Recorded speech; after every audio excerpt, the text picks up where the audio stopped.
Right. Thank everyone for coming out. I often joke, I don't think there are many parking nerds in the world, but I am happy to see anyone who wants to come out and talk about parking. It's one of my favorite topics, and I guess I found a good job for it. My name is Curtis Rogers. I'm a project coordinator with the City of Austin, specifically Parking Enterprise Division with what is now the Transportation and Public Works Division. We have some of our public information officers in the back. They hopefully helped you out with some swag and give you a chance to put your information down so we can get back to you, and we'll be doing a lot of follow-ups and making sure everyone has all the information they need. We'll have plenty of time for questions at the end, I promise. So if you have a burning question, please write it down, keep it in your head, and we'll be able to cover it at the end. We're going to cover a lot of things tonight. A lot of it might be repeat what you've heard if you've been to these presentations in the past, but bear with us. We hope to give you some good new information and give you something you work with.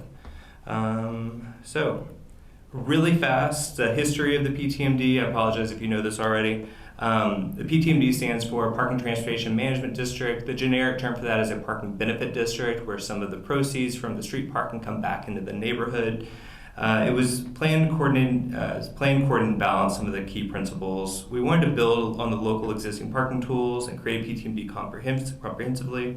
We established this in 2014, and in 2016, once we had it established with the parking meters up, that's when the first revenue started coming in. 51% of the funds come back to the neighborhood, and that is after expenses. We'll get into a little bit of financials later. You know this map really well. This is obviously your home. Some of the elements of the PTMD tools, we have parking. Obviously, on-street paid parking is kind of the key feature that we have, but as you know, like we do other features like RPP, where we have like the strict residential parking permits. We also do curb management, making rules around valet and bus loading. Monitoring, enforcement, we'll talk a lot more about enforcement, and then other features like transportation mobility. We also want to recognize that not everyone drives. We hope not everyone drives, and obviously you live in a great community when it comes to bike infrastructure and things like that. So in the future, we hope we can do everything we can to make that as easy as possible. So the Mueller has an oversight committee, and this is common with all of our PTMDs. It's a little unique here because this is a very young neighborhood. So we've been establishing this PTMD, and so far it's been representatives from Catellus, representatives from the city, and so we've been kind of formulating this just to get it off the ground, get it up and rolling, and this will be transitioning into more of a community-based PTMD. This will happen, I don't know timing, this year, next year. We'll be having outreach opportunities with a lot of different organizations in the neighborhood just to talk to the organizations, see how we can best do representation for the PTMD. This is not limited to, but will include a lot of community organizations, neighborhood associations, merchants associations, and we'll be trying to make sure we have a diverse group that really covers everyone. Now, when it comes to the improvement projects, like I mentioned, 51% of the funds from this stay in the neighborhood, so you have a wide variety of ideas that can be proposed. You're not limited to these, but just give you an idea. Walkability, general mobility, lighting, district features, different things like that. It really is, we've heard a lot of different things from different neighborhoods. We can't do them all, but we try to do what we can. And one feature I wanted to highlight, just as a little advertising plug while we're here, if everyone doesn't have the Park ATX app, this is one of the best tools we have in Austin. Even if you don't love your smartphone, if you don't love your app, this is one of the best things we can do, far and away better than other cities. Other cities, you would be surprised, the most techie cities in America still do coins, they still have pay a meter at every space. We have features that, one, you get free parking every day. If you remember anything from tonight, remember that you get free parking every day if you use the Park ATX app. The two codes, free 15 ATX1, free 15 ATX2, get you two 15-minute sessions. That way you can park, run in somewhere. It's really easy to use. I can't say it enough. Please try the app. Please tell your friends to try the app. It's going to be especially helpful for other neighborhoods as we might be doing less meters and more reliance on the app. As far as recommending an idea, you will have representation on the board in some way, but we also want to hear, we'll have different ways you can reach out directly to us. So that's the first thing, is we'll hear ideas from the board, but also from the general community. Those ideas will then be submitted for a project. That request will be reviewed by the area district engineer, then it goes up to the financial manager, and then it will be approved by a director with Transportation Public Works. This is not a fast process, but we have to do it right. And when it comes to the different things we can do, obviously infrastructure takes a while. It's really important to get ADA crossings right, sidewalks right, different things like that. So we have a really good process. It doesn't happen super fast, but we hope that the beauty of it is you will usually get to see what you propose. You'll get to see what you really wanted to see happen in the neighborhood. So now getting to the maps. So this is the interesting part where you get to see what is going on right now and what is potentially going to happen. So we have some different phases, and you'll notice a lot of this stuff has already happened. So you'll have phase 1 that's already occurred in 2018, where we started to add some paid parking. Phase 2, we added a little more. We had some extensions in some of the areas. You'll see in the dark blue that's more on the left of the screen is sort of what we're planning on doing for phase 3. Now phase 3 is currently ongoing. We're currently in the planning phases of that. We're still planning it out and making sure we have everything ready. We're currently doing community engagement to make sure we know what we're doing. But I want to say that we don't want to add paid parking to any curb that's not being overwhelmed. And that's also to say that we don't want to add paid parking to a curb where it doesn't really need it. We do try to predict out if we see growth in an area, we see this is a curb that's going to need more management. That's the purpose behind adding paid parking to a curb. Now, as far as the future plans, this is where it gets interesting. You'll see, as far as the changes go, you'll see that little dotted line is currently under construction right there. That line becomes a straight line. That is on Simon Avenue. That's the main change as far as construction goes, where we're going to be adding paid parking. One of the biggest changes, though, is what we call hybrid parking. And I'll go into more detail on hybrid parking in the next slide. But that's where it's a concept where we have, let me just go to Sunday meters first, and I'll go back to hybrid. With Sunday meters, this is one of the goals where we can have Sunday enforcement. This is a unique neighborhood where your busiest day is on Sunday. Obviously, you have the best farmers market in town. I say that to say congratulations and apologies, because everyone wants to come to this farmers market, and we need to do more to do other farmers markets in other neighborhoods, but until we get to that point, you are going to get a lot of visitors for your farmers market. So Sunday enforcement is going to be really important. You might have heard that we're currently doing stuff on South Congress. South Congress is going to be the first neighborhood in Austin that has any paid parking on Sunday. So this is the first time we're actually doing anything on Sunday. Sundays have been always this idea that everyone gets the day off. You know, it's the Sabbath for you and it's Sabbath for the parking team. So this is a big deal for Austin actually to even cross this line and do anything on Sundays, but it works out really well. Sunday parking is going to start at 1 p.m. on South Congress, and that will give our enforcement team time to come to Mueller in the morning. So that's the goal. So just want to cover that and make sure everyone understands what the plans are. It's not set in stone. We're still working it out. That's what we're looking at. As far as hybrid parking goes, hybrid parking is sort of a special blend of parking rules that we have in Austin. We have the ability to charge for parking on the curb. We also have the ability to have permits for the neighbors so that you can park in front of your street and you're not going to be charged like everyone else. We've kind of merged those two things and came up with the concept of hybrid parking, which we're piloting for the first time in South Congress. So just to go over some of the basics of what hybrid looks like, the residents get to maintain their permits. So life kind of looks similar for what you get right now with the permits on your street. Visitors can pay and park. This is where the app comes in, and this is where the app is sort of very, very important. No one wants these pay boxes right in front of their house, so this is where we're going to rely on the app a little bit more. And visitors can easily pay to park, and digital payment is the easiest way to make that happen. The goals are pretty simple. A lot of times when we put in very strict permitting, it crushes the local businesses. A lot of the local businesses had sometimes employees, but most often customers relied on that local street parking to park for an hour or two and go shop. So we've seen in the past in Austin and other places that really hurts the local businesses. So we want to make sure we offer something for them. We also want to expand equitable access to our public streets. In the end, while we do have a very sense of ownership with our neighborhoods, these are public streets, public right-of-ways. We want to make sure everyone has access to them, even if they have to pay. And then at the same time, this money stays in the neighborhood. Just like all the other meters, the money people will pay in the hybrid zones, 51% of the profits will stay in the neighborhood so that we can continue contributing to your mobility projects. A quick financial update. This is where it gets fun. We closed out our financial year at the end of September, and so it's really good timing for this. Just to give you some of the high levels, and I have some of the details if anyone wants to look at it, and if anyone wants to nerd out on what the expenses were and where the money came from and everything. Revenue for the year, this is top line revenue, gross revenue was $243,000. This is not nothing. Expenses for the year were $171,000. And then if you take 51% of what was the net profit, that was added to the PTMD for the year was $241,000 for the year. Right now in the bank, y'all are currently sitting with $738,000 that we can put towards projects. So you're in a good position. This is far healthier than some other PTMDs, and you should be happy about that. Now, the projects that we funded so far, we haven't really gotten too far with projects, but we do want to highlight a couple things we did. I want to get this right because it's not a pedestrian beacon. The technical term is rectangular rapid flashing beacons. You'll probably see a couple of these. The intersections are Scott and Manor and East 51st and Tilly.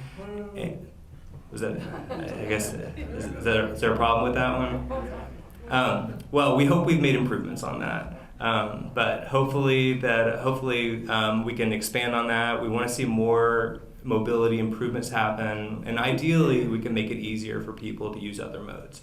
And one of the interesting ways this sort of comes full circle is we're able to encourage other modes, and that way hopefully we don't have to expand the parking. More and more we can encourage other modes where we can put these funds towards other modes. We can give the parking to the people that have to drive. Often parents have to drive, often a lot of people have no other choice but to drive.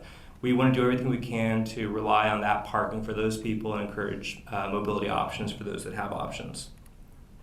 Some of the next steps, this is mostly a timeline. In October, we're going to review feedback from this community meeting, finalize our plan, our phase 3 paid parking expansion. In November, we plan on presenting to the PIAC meeting if you want to come and have sort of an encore with maybe some more answers. And then in January 2024, we plan to extend the rest of phase 3, and then we'll have a better idea for timeline for what we're calling like 3.2 or sort of the future version of what sort of the next steps on that one. And we have some public feedback options. Obviously, you can always email parking@austintexas.gov. Obviously, we want to be available right now for questions, and we have opportunities for comment cards in the back. We'd like to open up for questions. I did not identify a microphone here, but we have a pretty easy group here, so we'll go ahead and start with right here. Sure. So my question, so I live on Page Street, and I'm glad we're doing something there because it is overparked. Do you want to put the map up? Yeah. Say something? We'll put the map up. Yeah, well, actually, yeah. So my question is, I don't get why the streets with predominantly single-family housing get hybrid parking, and Page Street, which has multifamily complex and then a senior complex, doesn't get it. I mean, it seems a little, there seems to be a pretty big equity problem there in that the areas of Mueller that are predominantly whiter and richer get on-street parking rights, but then the poorer and areas with more people of color do. You're on Page on the north side in the blue. Yes. Okay, got it. So there's a few things, and this is written in the code. I didn't come up with this rule. If the building has more than 6 units, you don't qualify for permits. So it's just kind of an old rule that we have. And to be quite honest, like if you look at a lot of neighborhoods like West Campus, typically strict paid parking is just the best way to manage the curb in those places. If we had overwhelming curb demand for the single family home areas, then it would be more appropriate to do just straight up paid parking for those. But I think that would be, the direction it would go would be more straight up paid parking and not like residential parking permits. Sure, so hybrid parking is a new option, and I think will probably require some code change, plus there's the comprehensive curb update going on. Is there an opportunity to change that as we go through this process? We're not going to have to go to council for hybrid parking, okay. But you probably would have to go to council when you talk about the old rules. Makes sense.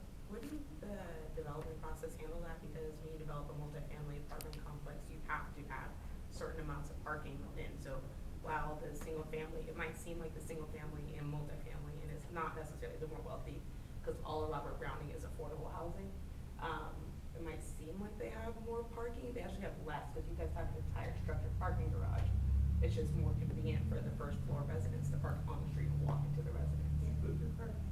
but there's an Single-family entire housing structure. also has off-street parking everywhere in Mueller. Yeah, it's Who? Who has off-street parking?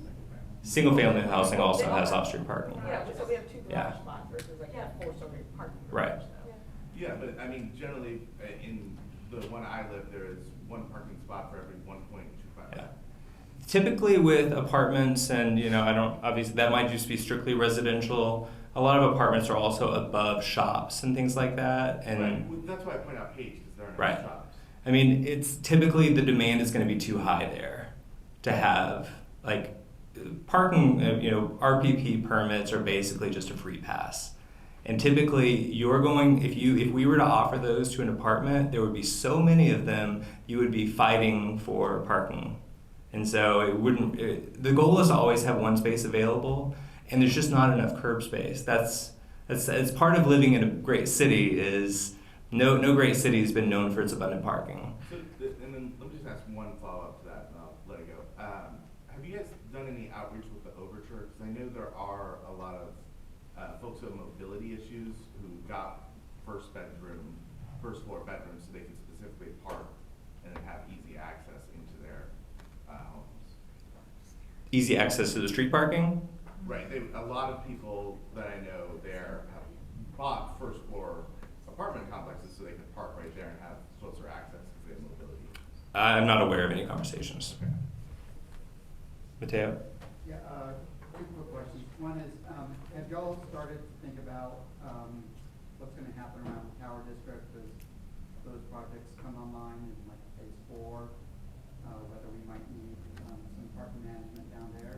You're gonna have to help me out with the Tower District. Tower Where? District It's not on those maps. Oh, it's not on the map. Okay. Go to that earlier map. And there will be several projects that are coming on in the next few years that might have some more demand. Yeah, if you go to the big map. Oh, the big map. Got it. The other quick question was, looking at your revenue, have y'all done some projections like 10 years out on revenue growth? Got it. I'm not aware of any projections that we have. I'll have to get back with you on any plans for that area. I mean, if it is multifamily, I mean, we really hope to be proactive with the parking rules. One of the biggest challenges with implementing these rules is, especially in new areas, a lot of times the parking rules follow, and people will say, my realtor told me there was free street parking. And I say, well, sorry, you were kind of, duped a little bit. So hopefully we can come in proactively with these parking rules and make sure we're very transparent about what's going to be in the future. Yeah, and it's not just multi-family, it's mixed use. There's going to be some commercial. Okay. Just to kind of tag on to what you were saying about the importance of adapting around the tower area. One of the apartment buildings at the side of the tower has 350 units. And we have a pool that's open to the public at time games, and I've been really worried about, we're actually going to become a very unfriendly neighborhood for our larger neighbors. They have no option for even getting near the pool. I think they'll have their own pool. No, but if they're I'm parking on the talking- street, Yeah, we're talking about a public pool that people in general in Austin can use. And if they don't live in the neighborhood and they can't park, especially if people who live in the apartments choose to park on the street rather than parking that comes with their apartments, that's really an issue that I think makes us an unfriendly place. Sure. And I would like some thought given to that. Sure. It's a tough one. I'll give you a few layers to that. Lack of parking to some extent can aid in the pool not overcrowding. If you had a big parking garage next to the pool and all of it, and similar to your. I'm not asking for that. Okay. I'm not asking for a parking deck by the pool. That's not Right. at all what I'm saying. Right. I'm just saying, like, the limited parking. Management needs Yeah. to be done. And if there is paid parking around the pool, that would encourage anyone that had mobility options the ability to get to the pool by other means, whether it's walking or biking or something like that. So it's the curb management around the pool is going to be really important. And obviously, I don't know the details off the top of my head right now. Well, when I live right across from John James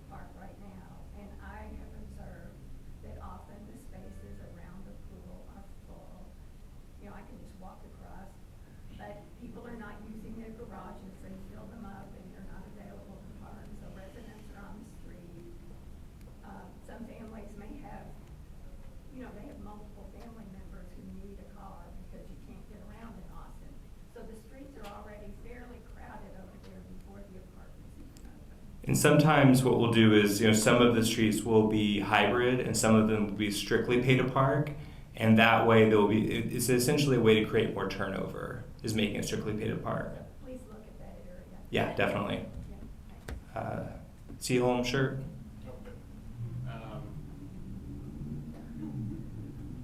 Couple questions. One, I saw a list of projects that you had for PTMD. Is the amount of money that's in the PTMD account, is that net of those projects, or those projects going to be sucking from that amount that you showed? I'm pretty sure we already pulled from it.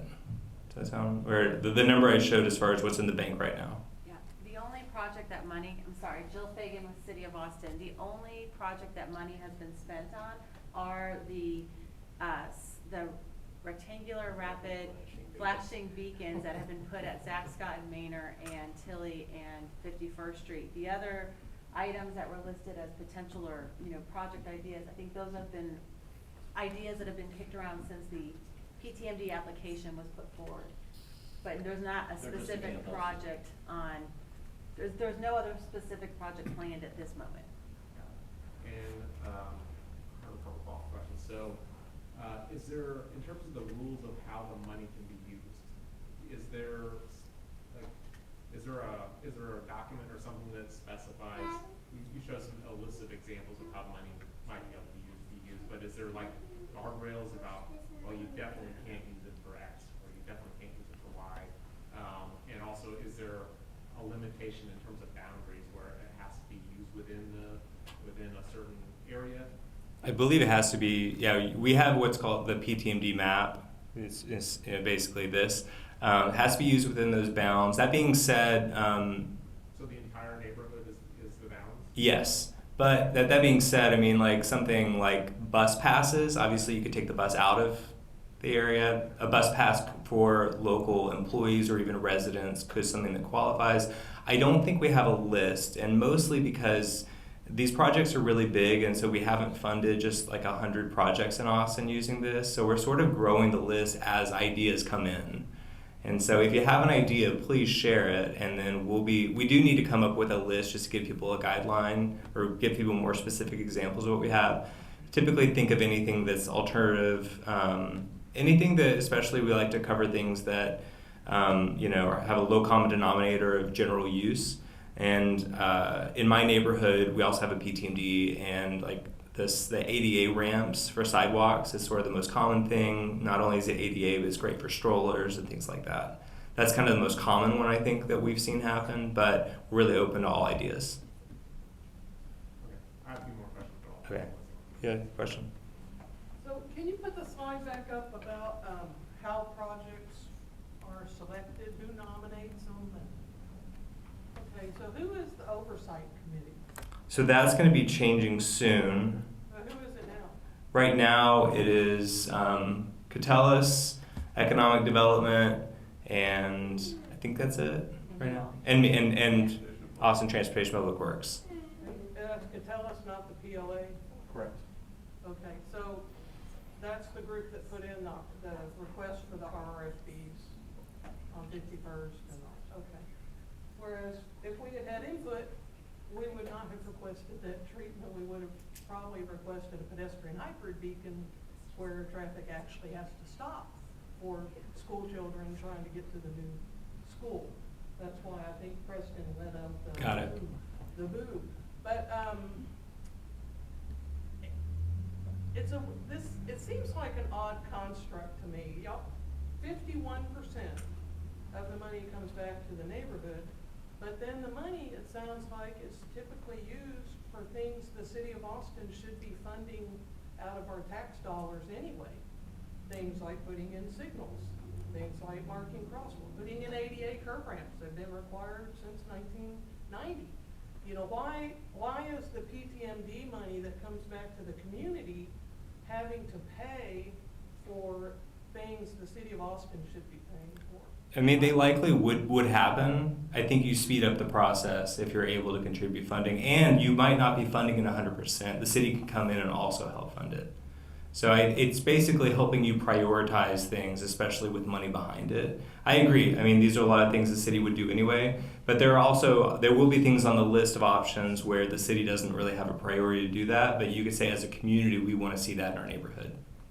Okay, well, things like the crosswalks right in this area, no retroreflective marking at all. To me, I mean, it's a safety issue. You've got Vision Zero handouts, that's a Vision Zero issue. Hmm. I don't know why the PTMD should have to pay for pavement marking maintenance. I mean, oftentimes, I'm not involved in the infrastructure, but oftentimes there are people, not to say the city of Austin, but sometimes, things are not built to the highest quality of standard you would want them to be. And this is an opportunity where you can say, we want more here. Well, And we have it pretty good in the beginning, but the city did no inspection. And so our streets are, I mean, every inlet manhole is up here and the road's falling around down here. And yeah, it's poor construction quality, but, the PTMD shouldn't be having to pay to fix that. So I'm Brian Delis, along with Catellus, and I'm also with the Property Owner Association. And Betsy, I want to say, and Jill, correct me if I'm wrong on this, as related to the example of the work that was done out of the money for I'm going to call it the beacon because I don't remember, I'm never going to remember what it's called. That was an emergency need because the school was opening and there was things needed to be fast tracked in order to move that forward. Had it gone, had we gone through the city process, we still wouldn't have it and we needed something. So whether you agree with it or not, that's there. Going forward, the items that we're talking about are things that are going to be much more community based. So I think there was an example there of crosswalks. The idea wasn't coming from us, that came from the community that said, wouldn't it be cool if we had painted crosswalks that were rainbow color or teal for Alder Street or whatever. Whether we do that or not is a question mark. But that's something that is above and beyond what the city would ever do. It would be cool to have fun stuff that doesn't comply with federal requirements. Well, okay, so again, you're talking about things that, that may not happen. It probably won't happen. But that's an idea that came from the community. It's not something that came from us. And as going forward, as we go away, and as it's, it is run by representatives of the community, perhaps you want to be a part of that through the POA, you certainly can be a part of that, then you can come up with additional ideas that are in fact in compliance. Yeah, right here. Hi, what is the earliest opportunity for a business association? So there's a new association, the Aldridge Street Merchant Association, which was actually formed into the Economic Development Division. Thank you very much for all your assistance. We couldn't do it without you. But what is our earliest opportunity to be able to serve on the oversight committee so that we can ensure that we're having a voice for the 50+ businesses that are the main driver of the revenue of the parking? I mean, also. I think you'll be first on the list. I mean, Jill's probably the contact to talk to about it, but yeah, the transition will likely happen next year, probably early next year. Okay. And there will be an overlap when we're talking to both groups as well. And so when that opens up and I'm also a resident of Mueller, I own the business that was on that busy corner is mine, one of the most scariest intersections in the neighborhood. And I live also on Berkman, also on one of the scariest intersections in the neighborhood. So if you want to know what's going on, I got all kinds of details for you. But I just want to make sure that the neighborhood and the businesses and everybody is offered a fair opportunity at the same time to be able to nominate someone or have a representative serve on the committee. I think that's really important from a resident and business owner's perspective. And I would also like to echo that the Tower District is a need. There is currently one operating business. It's been there for 10 years. They don't really office there much now, but I can tell you when they did, because I live very close to them, they have no parking, 0 parking for employees, and so if they have more than 3 people in the office, it creates a problem for the people that live there, which is just like me and Mateo right now, but soon it's going to be a lot more people. So I do echo that should be looked at immediately, because they're Ryan Companies is nearing completion, or so they say with their happy hour. Yeah. Yeah. So if it takes this long to put a crosswalk in, we should think about it quickly. Yeah, and yeah, I'll follow up with Jill. I think Jill knows more details than I do. I'm learning my geography at the moment. So, but yeah, thank you for the notes. Go for it. Yeah. Me? So I don't live in Miller. I live in Windsor Park, and I've been an advocate for Miller for a very long time, like since the 80s. And I'm just curious about, do any of the other parking management districts, do they not bleed into a little bit of the surrounding neighborhood some? Because you're somewhat, to some degree, creating some inequity. You mean and- spillover? Yeah. There are the rectangular rapid flashing beacon. I mean, I had pushed for a very long time that this is going to be an intersection that is probably gonna see some kids. I'm not sure that that's actually happened yet. They've only got 200 kids, 215 at Marshall Middle School at this point, but they're gonna have 800 at some point. Some of those are gonna come from Windsor Park. And there's a really direct path within the Bartholomew Park for them to access that. I think now pretty much they're either being driven by parents or they're taking buses. But there's the opportunity for there to be a really good connection there, and that's going to require some stuff that would happen maybe in the park, and I realize we're getting parks involved too. There's another place where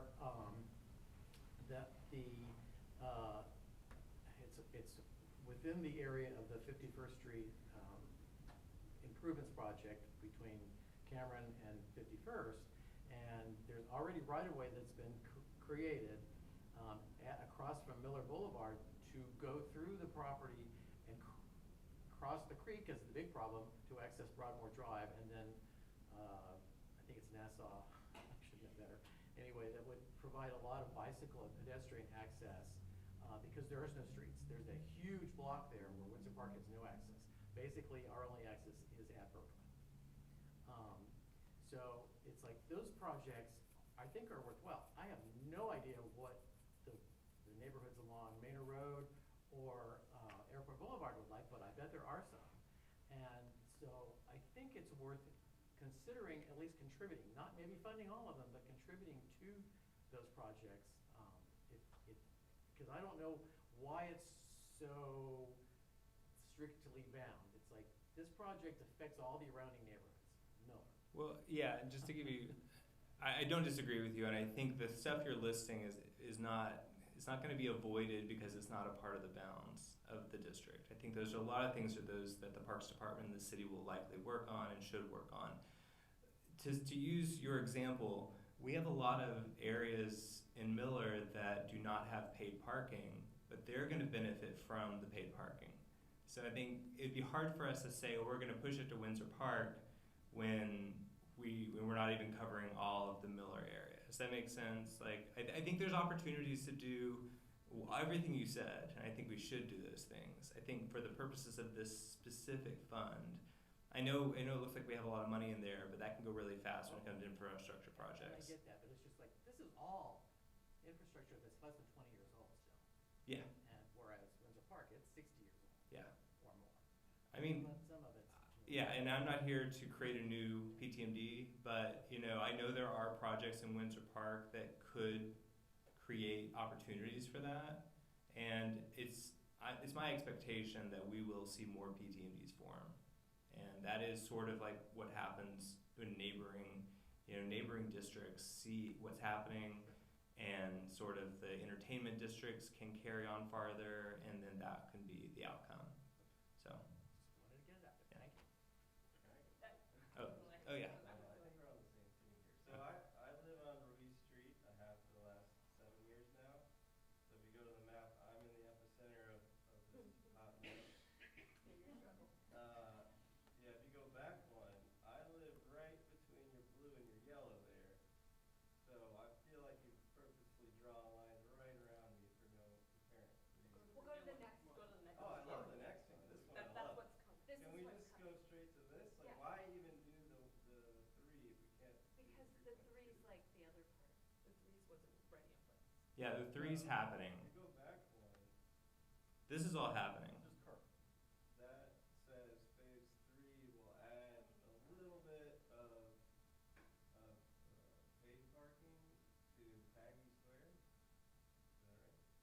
Yes, In front of like the- across the street on the park side. I think, go to the next one. It Yeah, is, so but this is like January. this is January? Yeah. Yeah, this is next year. I mean, we don't have like a timeline yet for hybrid. Okay, January, I want to, I am with you. all right. So, So, I'll just go through a couple number, brainstorming ideas. There's 2 motorcycles actually parked in front of my house right now, and I feel for them. They probably live in an apartment building, so there's no motorcycle parking. So maybe slap some motorcycle parking somewhere on the main drag. Well, motorcycle parking actually is a great opportunity when it comes to what's called daylighting an intersection. When a car parks too close to the intersection, it's very hard for drivers. I So park in the middle of the street and then it messes up everything. Right? the best opportunity is likely close to an intersection for them, That would be but great. So okay. there, just put a little, like on UT's campus, they'll be like, this is motorcycle parking. That could work. Yeah, it's also good near fire hydrants too, just to Right. keep cars from parking in those areas. Yeah, they've opened a ton of apartment buildings along Aldrich Street, and I think some of them have a motorcycle and nowhere to put it, so. Are the apartments really strict about not letting you put your motorcycle like next to your vehicle? Probably, I don't know. Yeah. They require their own space.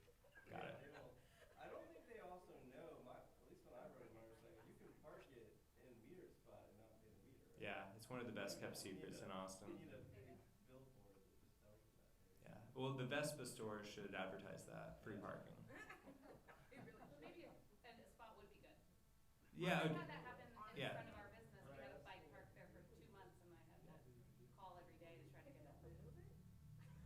It slowly, eventually got moved, but I don't know how. But I don't think there's any motorcycle or scooter parking in the district. So We- that's a great idea. Daylighting is a really Yeah. good idea because it's illegal to park as close as they do, and we do have current enforcement that does nothing about it. Like, I literally have had to stop enforcement officers and ask them to ticket people who are parked at crosswalks and at stop lines because they, like, at every corner along Robert Browning crossing, so at Ruiz and Page, they park up to the stop sign. And you can't see, like, I literally have been almost hit multiple times because I can't see myself or my dog walking in the middle of the day because you just can't see around the cars as close as they're parking illegally. Yeah, And the old and we've talked about this, the old section has all these no parking signs, Yes.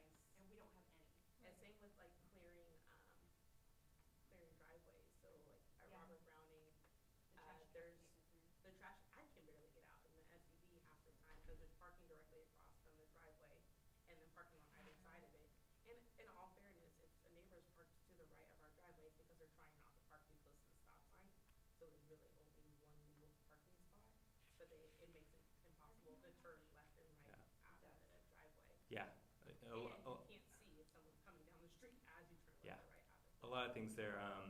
Yeah, and that it's a good point that even motorcycle parking next to a driveway could be beneficial too, just to keep it there. Just to stop like parking from cars on that side Mhm. you can see. One thing, and this is not like on the topic of the night, but Austin is sort of growing up as a city right now, and most cities have no parking on trash day. And then, It's like, like every so other- this is a every common other- thing.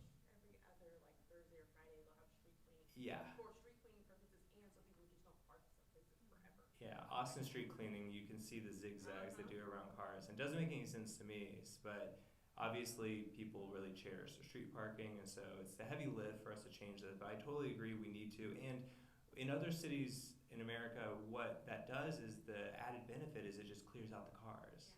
So no one can park a car for a month at a time. I have to be real estate. If y'all want to pilot that, I would love for Mueller to pilot no parking on trash day. Well, I don't know, trash day will So, okay, yeah. See, this is yeah, I feel like or once a month. So I grew up in a city that has this. Like, I'm a real estate developer who develops only in major cities, and I also happen to be from San Francisco, a city that has all these rules that you're talking Yeah. about, including the colors crosswalks. But they I'm sorry. oh, that's the first time someone's said they can't Oh, hear me. sorry. I was saying, I was just giving a little background who I am. I'm Elena. I'm your neighbor. Hi, guys. I am also happen to be a real estate developer who works only in major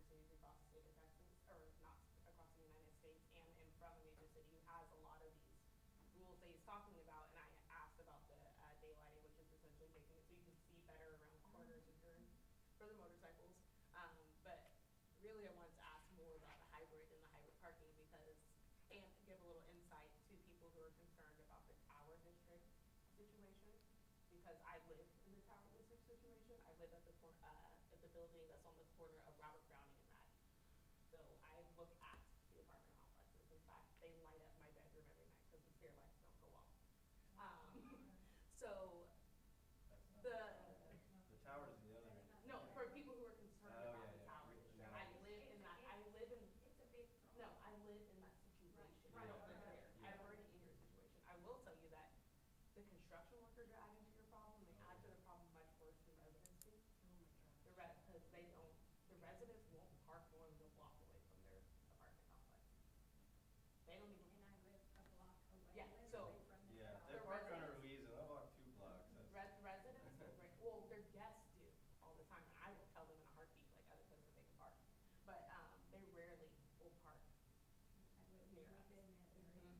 Yeah, they don't wanna walk, and the parking garage goes right there, but I am more curious about the hybrid situation, because if there is any event happening in this neighborhood, I know the focus is on the farmer's market, that's not the only issue. If there is any event happening in this neighborhood, happening at Lake Park, at Parade, at farmer's market, anything, I can't go home.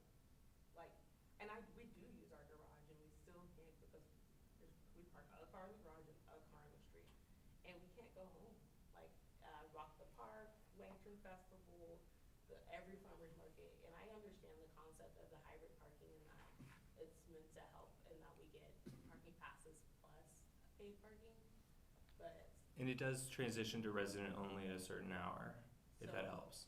Yeah, that does help, and having it on Sundays does help, but, it also stops. Right now, we don't have it on weekends, and that's when all the events in Lake Park happen. Right. And so we're still. My understanding but is we're that part of the starting problem it. is they were supposed to park in the deck next to this building, but Austin Energy never opened it up. So that was part of my thing, is like, I Yeah. wanna know more about what the hybrid parking situation is going to be like. I know you don't have set times or what, but just some of the ideas that are being thrown around.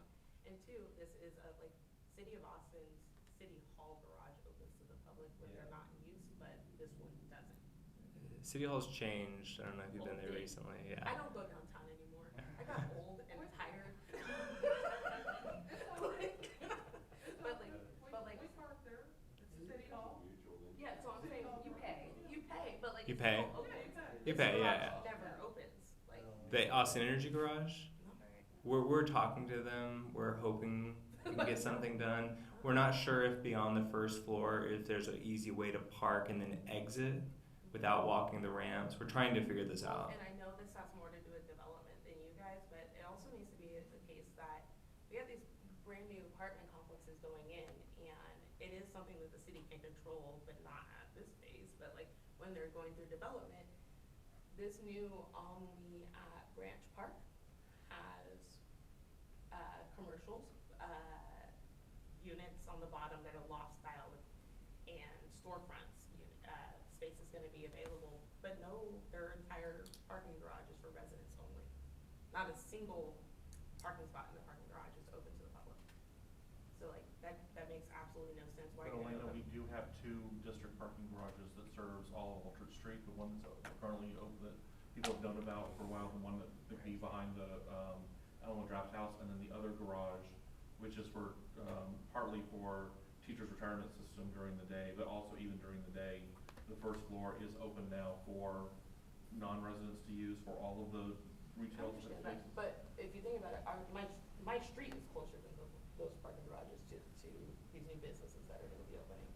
And they're opening in that building, so why doesn't that building also provide the parking for it? And the Alamo Draft House parking garage is half open to people all the time? Isn't it? During the day, employees of those spaces can use, employees of those retail spaces can use it, and then at night it opens up for, and weekends for everyone to use. Yeah. And the similar it'll be similar for the other garage right Yeah. across the way. So I do understand there's some parking, but we're all here because there's not enough parking. I think So, you which just is- point people to where to park. A lot of them, Which I is- think, are just circling. We're that's working causing on gridlock. some more signage to And get people. the last question would be for me, like, I still want you to answer about the hybrid thing, but can we make sure the hybrid parking in some way costs more than the parking garage? Cause it should. I agree the with first you. option That's be to good. direct people to the parking garage. I agree. The parking, we don't control the parking garages. If I know, this, but if if, we cost more, why would they park on the street? if the city of Austin controlled the parking garages, I wish we could balance it that way. We are work. You control them when they're being built. Can you jack the rates up You on can the just look street? at the parking garage rates and set yours lower. I wish it was that easy. No, I'm We- saying you can't do it now, I'm saying like in Yeah. development process. We'll get a lot of hate if we put high prices on the street too. So it goes both ways. And I think, I mean, for the most part, the city of Austin has pretty consistent parking prices across the whole city. I don't agree with that, but there's just a lot of work it's going to take to adjust prices. We changed prices downtown, I don't know, 3 or 4 years ago, and it was a big deal. And so it's, So do it at the start. I agree. I wish, I mean, honestly, I wish it was on my computer and I could just set the rate, myself. But, and I agree, the problem is street parking should be more expensive because it is more desirable. Culturally, we haven't gotten to a point where everyone understands that. It's more desirable until there's a hailstorm and then people want to put their cars. It's true. in the garages. Hey Curtis, before we answer any more questions, I don't think we ever finished your, Oh, you yeah. said you had to do some I brainstorming think I ideas, have we got one. off topic, so I wanna make sure we get back to you. I just wanted to echo the other ideas that since there's only like a couple $100,000 of revenue, I don't think you can do anything big, but why not just, repaint every crosswalk as bright as possible? Yeah. That would be great. Mark, Some have already been worn down, you don't even see the crosswalk Right. anymore, it's only 10 years old and stuff. markings is a separate department, and we struggle to get things done quickly. But I do agree we need to talk to third parties and see if we can contract with third parties to do something like that faster. Because I think that's some of the best money we can spend. But I mean, some of them will never be painted crosswalks unless somebody steps up, right? They only repaint the old ones, right? They're not going around adding new ones. Oh, you want new crosswalks? That too, yeah. And street strip. Yeah. Yeah, I mean, a lot of the intersections you see on that map don't have crosswalks, even major intersections. Yeah, I wish we could do it quickly. Obviously, we have to do a site plan. We have to make sure that all the crossings have everything's checked off before we do something like that. But I agree, it's a good money well spent. Mateo? Just in terms of potential future projects, in the next couple of years, we're probably gonna have 2 Metro Rapid bus lines coming up on Oakland. And there's a few blocks between that and town center. It'd be great to build in some sort of connectivity, wayfinding, maybe Metro bike or something that allows people to get back and forth between the 2 Metro lines. I have a feeling it's going to become a very popular route. For like physical signage? Yeah, physical signage, but other, I'm just trying to think of other ways that we can get people back and forth real quick. And we've got this wide median on Simon that could be used for all sorts of things. I'll take that real quickly. Thank you for saying that because I've been suggesting that as a possibility, especially, there's gonna be 3 stops. There's one over by HEB, there's one down by you in the Tower District, and then there's one on, I think it's Simon. That's the idea on Simon is anyone who's stopping there to have some kind of sign that says, this is the way to get to Town Center or to Alder Street, Alamo, whatever the wayfinding piece is. But I would love to see that happen as well, and I've already been advocating for that. But I've already done the notes as well. We never went over the hybrid area. Like what the general thoughts are going to be for. How does it work? Like, I get how it works with our people. I'm not sure if everyone else does, so probably cover that. But, we never went over what the general ideas are for the separation of paid to resident only. And if we're doing paid, can we as residents get one more, per household? That's definitely something that the PTMD can talk about as far as, and I think one of the long-term goals is that it is more generous with hybrid, but we will have to make those rules. Yeah, so for the people who don't know what the hybrid is, can you explain that one first? I Sure. think we have a quick slide, but can you also tell us what is the general thoughts for how that's gonna work or for the time splits for that?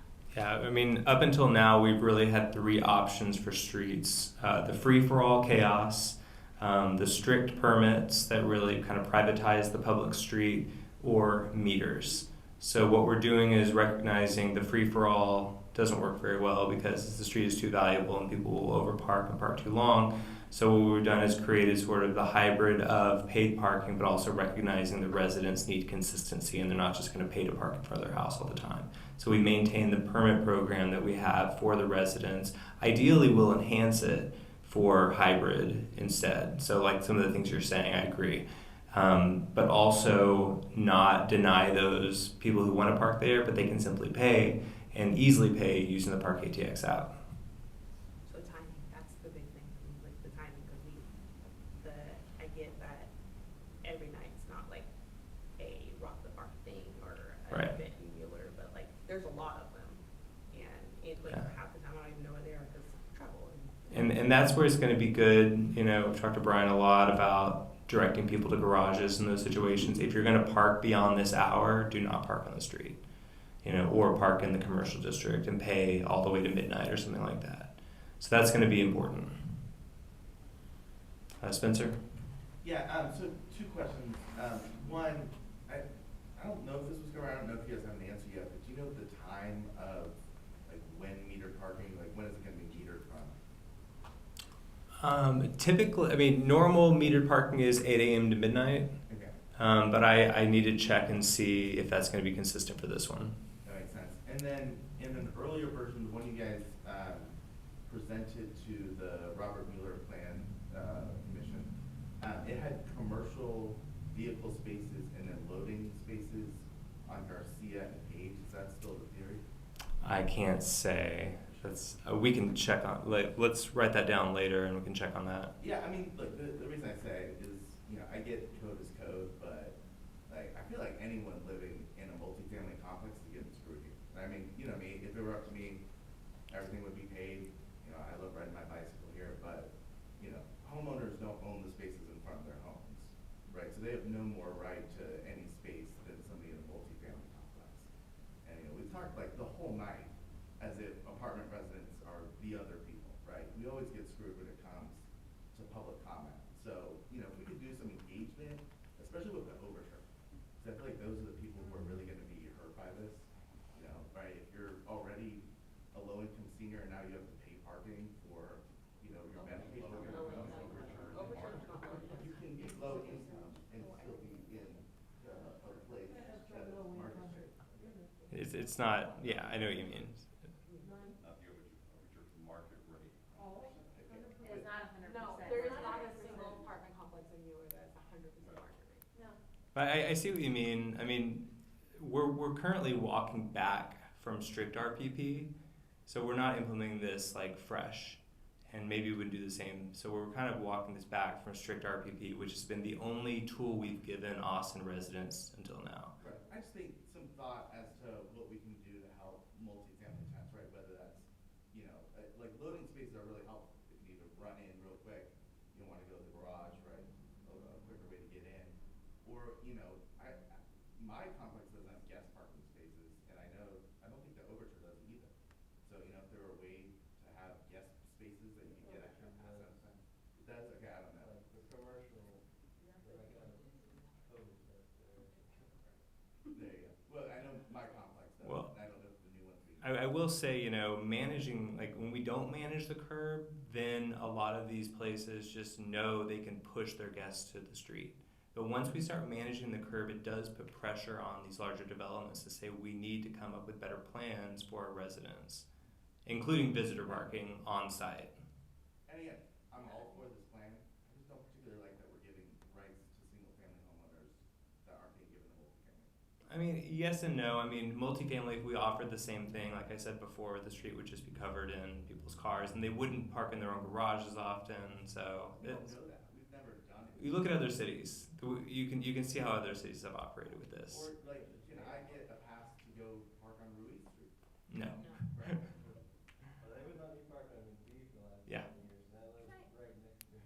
Can I ask why? Because we use this great app, which I do love. I've used it today downtown. It was wonderful. I didn't know about the free 15-minute thing though. I'm telling everybody I know. So I'm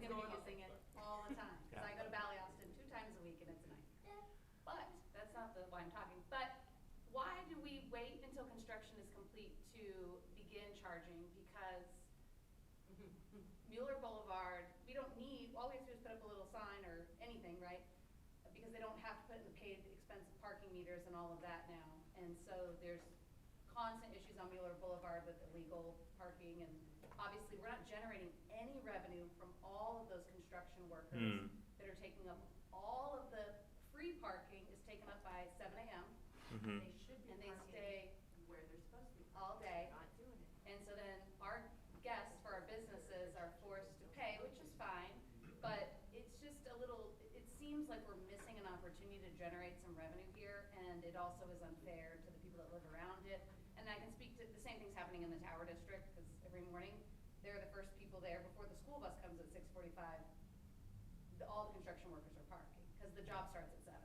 So I just think that the city should take into consideration that you have this really great, easy to employ technology, and you obviously go through these lengthy permitting processes for commercial projects, and possibly get that going well before construction is complete, so that we can make more money, we as a community, and you'll make more money too, because you're gonna make the 49%. Right. So it benefits everybody. I like the idea a lot, and this is a unique situation you have here. Typically, parking changes come late, and they only come when it's demanded. Right. You know, you look at downtown Austin used to not have paid parking. I mean, so it's like we usually wait until areas grow up to be urban, grow up to be cities, and we need to manage the curb. You actually have that from day one here, so I think it's something we could consider. I'll have to ask about the development process and see when the curb rules are written and when signage goes in, because that's kind of going to dictate it. And you know, we have to work. I don't know as far as our relationships with, you know, when someone goes through the planning process, you know, I don't know if there's any agreement we have with them that we don't do street rules until the project is complete. I just don't know. I can tell you, because I asked about it with the construction of Lee Ranch Park, because they had the fence up blocking all the parking and the farmer's market happened, so it was just a whole cluster on Maddie Street. So I called the city multiple times asking for no parking signs along the fence, and they said they can't do it because all the signage along the construction has to be managed by Omni until it's done. God, I mean, oftentimes they do control the right of way. But maybe we could just put it all in on Mueller Boulevard before they start more projects. That's not a bad idea. For example, Yeah. on Rainy Street, there's massive construction going. Yeah. It's all paid parking, because it was paid parking before the project started. Right. So, too bad, so sad, you gotta pay, Yeah. you know? I mean, just put it in. I think that is the plan. I mean, if you look up there, Yeah. the start blue, the Mueller Boulevard is gonna be included in that before the last two projects go, which will be, this Anley project and then a Right. commercial project. I just worry that once construction is complete is a vague, it could be like, I mean, I hope it all happens at once. I just hope it doesn't happen block by block by Yeah. block. That also seems more costly and Yeah. a waste of time. I don't think that's the plan, is it? Or is It that says the once idea is that? construction is complete. Oh, okay. I don't know if anybody knows, I'm just, Right. I don't think anybody knows right this moment, but that's just my 2 cents. Yeah. No, we'll look into it. I love the city to like be more business-minded, and it Yeah. makes me happy Yeah. when you do it. Yeah, I just wanted to kind of reemphasize a couple points, or make one. One, in terms of any future spending with money that's available, I would highly recommend we just postpone making any decisions until that body is put together of stakeholders. I think put it on pause. And two, I'll just double down on what Betsy said. I think we need to be really careful about spending money on things that really should be funded through other sources. And, you know, if there's priorities that we as a neighborhood have that we think the city should be covering, we can, in the right circumstances, be a pretty active neighborhood that make those things happen through the proper channels. And so I view that money as like a huge opportunity to do things that there wouldn't be a funding stream for otherwise. So I really hope we can take advantage of these for things that wouldn't otherwise have any stream. Yeah. Yeah. That sounds great. I agree. I mean, yeah, it's a unique situation y'all have here. I can't stress enough. Like in my neighborhood, we're begging for a protected bike lane with our funding, and so I think y'all have an opportunity to do sort of some unique projects that wouldn't be in the normal pipeline. Yeah. I'd like to follow up on that a little bit. So at the Windsor Park meeting last Saturday, somebody asked if there could be a some sort of pedestrian cross signal put at what would be Vaughan Street at 51st Street to be able to go across to the pool, connecting HEB and the pool. And it makes sense, and I said, well, I would just start doing 311 calls. So, do any 311 calls generate any kind of these projects? Not that I'm aware of. I mean, we get a lot of 311 calls. Yeah, but Yeah, if you're they want asking every for day. those sorts of things, could they not be? I It would be mean, more effective to go to the PTMD board. Okay.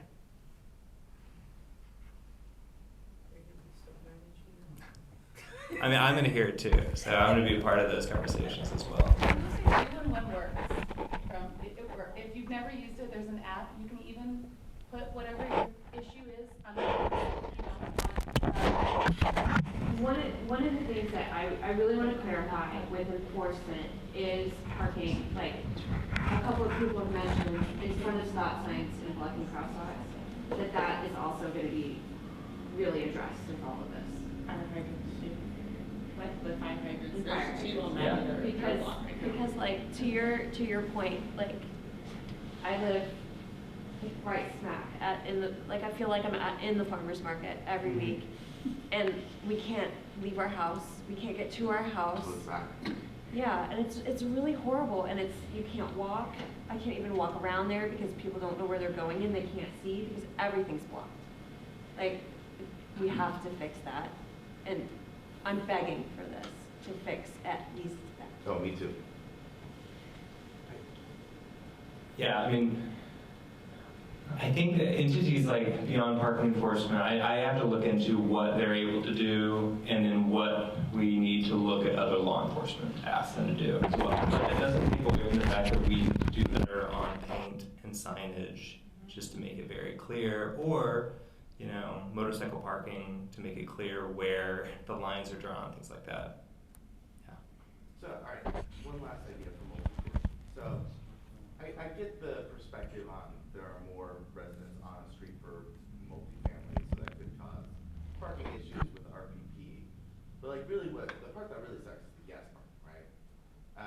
So what if people who are on the streets, and this also goes for, there are some single family homes on some of these streets, so what if folks on those streets have a code they can use through the parking app that gets them 2 free hours of parking once a month, so they can give those to guests? We're currently not doing that with parking Is that ATX. something we could get through the pipeline as a concession to the multifamily tenants who aren't getting it? It hasn't, I mean, it's been brought up in other PTMDs, and we haven't been able to do it, but it's not impossible. Is it like a technical we can't do it, or like it's just not something we've done? So far, it's a technical. Okay.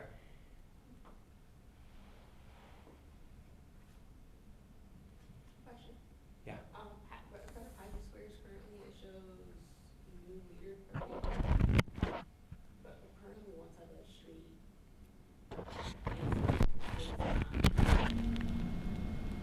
The mailboxes.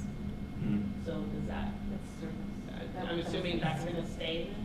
Oh, yeah. Sorry, we didn't Yeah. we didn't get No, very I specific figured on you that. didn't just Yeah. leave the little tiny square, but I just Yeah. wanted to make sure that, not that I ever go get my mail doors about it, but like, Yeah. poor baby. No, I walk, but like. Going once? Preston, did you have a question earlier? I know that crossing on 51st Street at Tilly is not your problem, but it is so bad in so many ways that we never should have spent the money on it to get the flashing beacons in. They're in the wrong place. If you're on a bicycle, you have to get off your bicycle and push the button. They only one side flashes when you push the button, so the other side doesn't know they're supposed to stop. And it's in the wrong place. The bikeway comes down the hill, the sidewalk comes down the hill, then you have to cross the street to push the button. I mean, come on. There's so many things wrong with that crossing, and that's where we want our middle school kids to cross the road. I'm sorry. That was not a question, that was a rant. I don't disagree. I need to go walk and bike it myself just to see and experience it, but I wish it wasn't common in Austin that you have to like get off your bike and go find the button and everything like that. That should be designed better. That same intersection, I don't bike often, but I did bike that recently. Once you cross it, you actually can't get to the bike lane on the side. Like, there's a bike lane on in the Mueller side of the hill. It's like, it's on the south side of the road, but the crosswalk is on the north side of the road, so they don't have to. We're kind of getting into ATD questions and not parking questions, so I can't address. Yes. Yeah, that location's particularly bad, but it's not yours to fix, I don't. Early in the neighborhood history, the oldest parts of the neighborhood have mailbox clusters that have, I don't know what, maybe 30 boxes, like 2 16-box units, I don't know. And we heard from the mail carriers years ago, 10+ years ago, early on, that they were frustrated with people parking on the street because when they come to deliver the mail, there's no place for them to park near the mail cluster. Now we have these, in the later phases, these giant clusters that have, I don't know how many, like the one on in Paddy Square, I don't know how many boxes.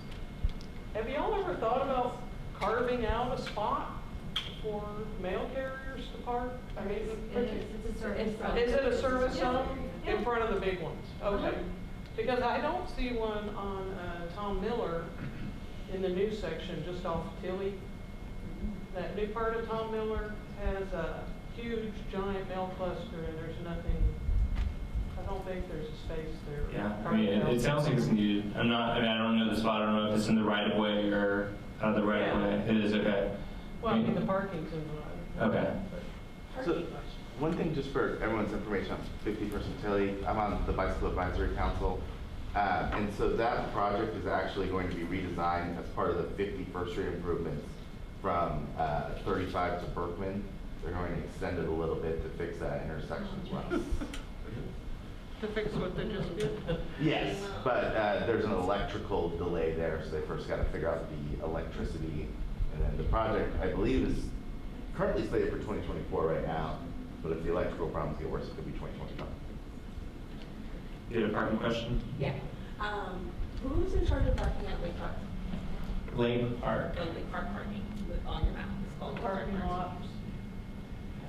Because it says there's signs up, they have towing, no one does. It says it's for Lake Park use only, not a case. It's not, no, we're not charging for parking there. No, it's not charged for parking. The Thinkery staff parks there every morning. I watch them cross over when I walk my dog. And then like that parking lot's full after the parking's closed. So Activity happening in that parking lot. Is it technically closed at nighttime or anything? No, that's what I was asking. Who's in charge of if we're gonna do parking? Legal activity happening in that parking lot. Yeah.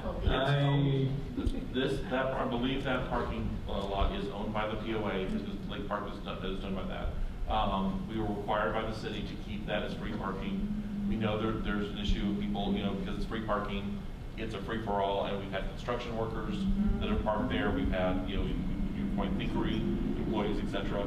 There's only so much enforcement that can be done on that. We don't, as the POA, have staff resources to stand out there and ticket people. If there are complaints about it, we can, call 311 and have it done. And we do know that there has been someone who's been parking there who has experienced homelessness, and we have confronted them, and they have moved, and they come back. And they move somewhere else, and they come back. At Miller Central, in front of our parking spot, it's everywhere, and it's something that we're constantly trying to figure out ourselves and work with the city of Austin on some additional resources out here for that. The reason I personally was asking because I had a very, very negative experience with someone who was in the parking lot, and I actually told that tow company, there's tow signs up, you're not allowed to park here, please look at this car. They were doing that. There's not illegal activities I'm referring to. I'm sure you can. Oh, yeah, no, I'll figure out what But it is a safety concern. Yeah, it sounds like, it's not ours. We could help with, if they wanted to bring it into the paid parking. parking program. That's why I started with who using under. Yeah, if that would have to, we'd have to be invited to do that. How would we lobby for that? I'm not sure. I mean, it would be internal with Mueller. It's I just need to know that I can't answer any questions on this today, but I did think of that. Yeah. I mean, 'cause it is crazy if you're like, look at the map and you're like, everything's paved. It's no secret. Yeah. It's 2 little parking lots. That was required by city council. Right, I mean, like, The back council- before they knew what was gonna really happen, Yeah. they said, wouldn't that be cute if we had free parking somewhere next to the park, you know? I mean, So, issues are all over the I think it was, I think from previous council, the PTMD ordinance, I'm sorry for jumping in here. I think when the PTMD ordinance had come through initially, there was a desire from council members at the time to provide some free parking at the park. And with the idea that it would turn over, and so, you know, as we know, all of Miller's parks are open to the public, and they're open, you know, they have public access easements, and they're meant for the community to come from far. And I think there was a very large concern by some council members that by having that be metered parking, besides it's not public right of way, it's privately, there's a sentiment expressed at the time to have that parking be available so members of the public and their families could come and enjoy particularly the park and the playground there. So whether that needs to be revisited in the future, that was just the decision at the time. But while I have the floor, and I know Mateo, you're waiting patiently to speak, I just wanted to make a quick point that I also work on the 51st Street Bond Project with Paul Sanchez here, and I do not believe that as part of the current bond project, that intersection improvements at Tilly would be made. However, there could be another project that the city is working on that would also be working in that area, but it's not part of the current bond project scope that's going through from I-35 to Berkman. So I just wanted to make a clarification, but we can chat more after the Yeah, meeting maybe I about just that. heard them, but that was in our presentation 2 months ago. Let's chat about Sure. that. Okay, super. Thank you. Mateo? Just a comment on that parking lot by Lake Park. I thought that was a bad decision when it was made, and I think it would be a good idea to revisit. And I think that needs to be managed. It gets overwhelmed. Yeah. And I told the council member at the time that that was completely predictable situation, but he disagreed. Oftentimes at parks, you know, we have the best of intentions and great expectations that it's going to provide great access to parks, and when you offer people free land, they're going to take it. So it's just the way it is.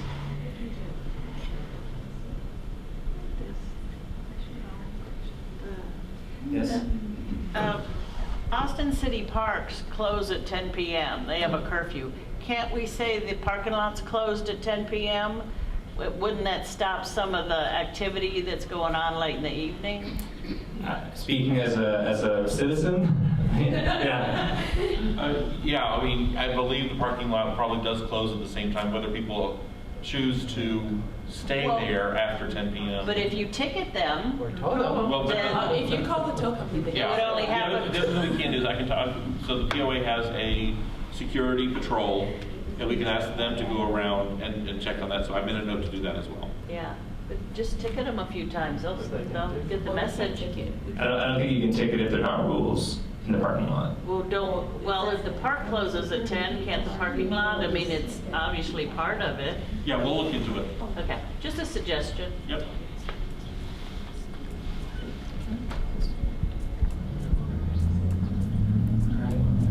Thank you all for coming. Please sign up at the back. I'm available to talk to anyone afterwards, and make sure you put down your email address and we'll follow up with everyone. Feel free to grab any of the swag that we have as well. Thank you for coming. Yeah, thank you all. Thank you for this.